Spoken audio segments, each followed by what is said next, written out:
It is a very sad day for Pakistan that today India has asserted its right to attack Pakistan in open defiance of regulations, conventions, and policies that have existed in the world for a very long time.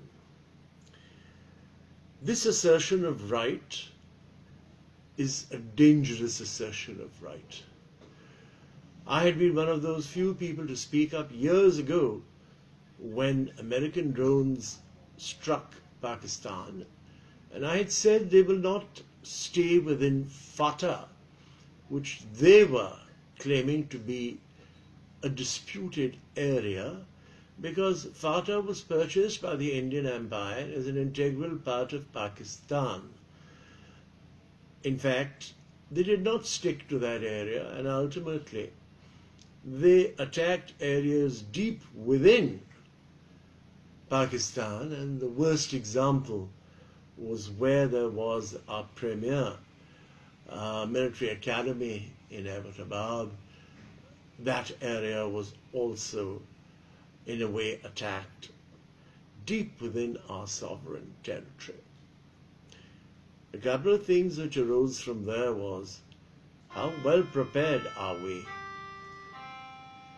It also emerged from there that there were serious gaps in our system which allowed something like this to humiliate and embarrass Pakistan internationally.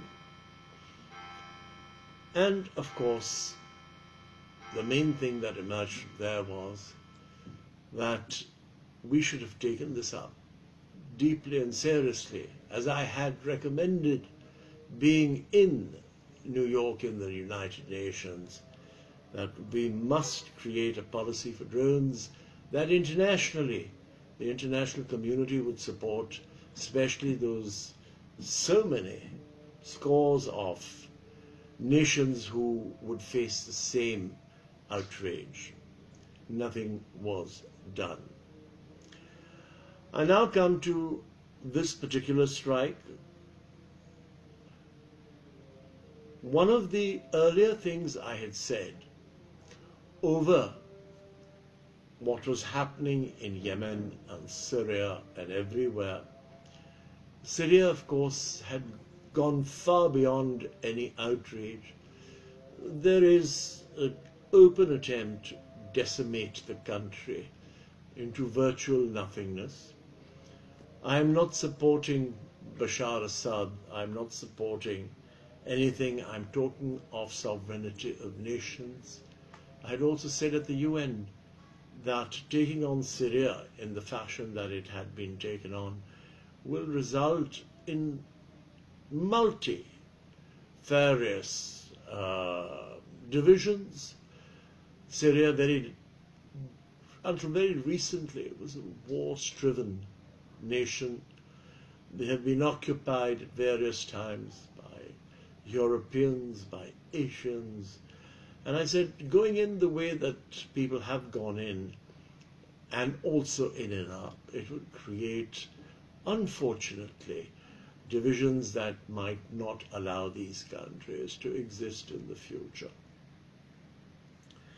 I have also stated absolutely clearly that any ambition of any nation on smaller neighbors with their might, wealth, and power has had effects.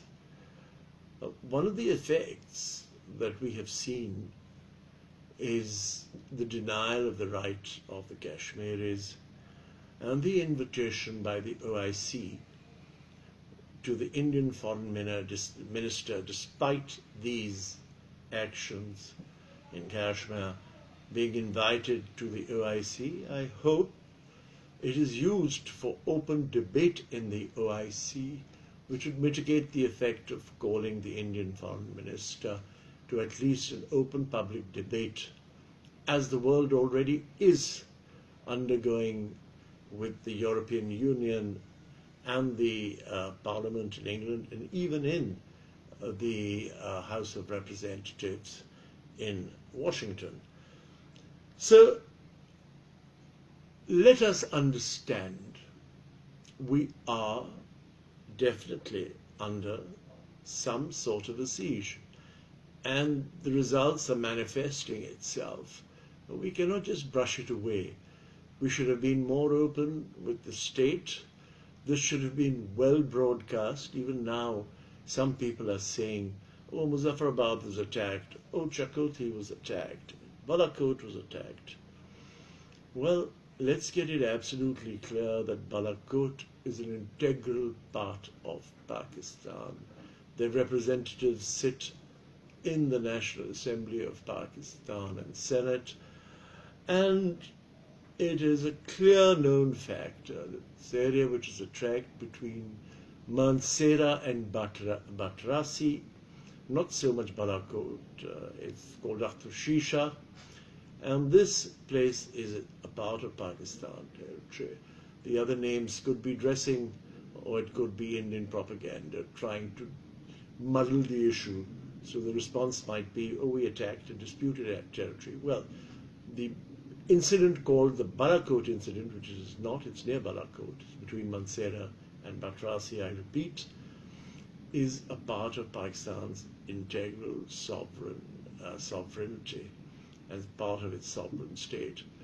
So let's first get it clear that why aren't the people being informed absolutely clearly what has happened? We had heard that Indian planes were mustering and flying recce's in the area adjoining our sovereign airspace. It should have been known they are going to strike, and they will use the excuse of going into a neutral or disputed property. Well, Balakot is not such.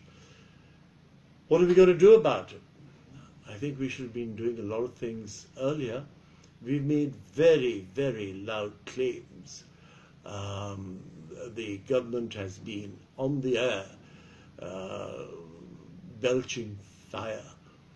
But it's now clear. Let's understand it has been done. And it's going to lead to somewhere. Or, like the drones, they will keep penetrating deeper and deeper. And with all sorts of other excuses, attacking airplanes or whatever would be used. Not a happy day for Pakistan, not a happy day for the subcontinent, not a happy day for hard-pressed people who have various problems. Kindly now bring out Plan A, Plan B, or Plan C, if they ever existed, on this issue. Why we were not ready for it. Why did we couldn't even bring down, we have tons of material. What was used, what was not used, has to be ascertained. And by going to the United Nations, they're going to use the excuse that we went for those areas who were attacking us. Well, did we not make our case well enough to say that this was in fact, in India, many people have spoken up. Farooq Abdullah spoke up that this has now become an indigenous activity in Kashmir. Number one. Number two, Donald Trump speaks of a fencing which will not allow people to come into the United States. But we have a fencing from the Arabian Sea to the Siachen Glacier. How can they blame us now for penetrating into their part of occupied Kashmir? A lot of questions to be asked, and especially about our readiness. Our policies, where have they attributed? The fact that a lot more needs to be done. I'm going to leave it at that.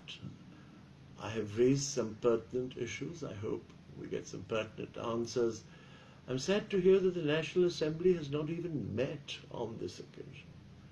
It should have been in session since this morning. It should have been, instead of just spewing fire and brimstone, it should have been discussing our lack of readiness in what we knew was inevitable. I remember when there was an attack on Kashmir in Ayub Khan's time, the then foreign minister had advised that they will not come across the international boundary, and they came for Lahore. Nothing happened. It was just swept under the carpet. Well, I hope it doesn't expand to that. I know the Indians are playing a bit of a careful, calculated game at this moment. When they said they attacked last time and punished Pakistan and something, the word punishment being used, we should have very strongly rebutted it and not allowed it to gain currency. This is what they're going to do again this time. And the world is heaving a sigh of relief from a nuclear winter, but there should have been other protections that should have been made available. Think Pakistan, we are not exactly doing what we ought to be doing. And just seeing so-called attempts to show that the people who are in charge are doing a fine job in the National Assembly and the Senate, well, it certainly seems, to say the least, doubtful of what has emerged today. Thank you.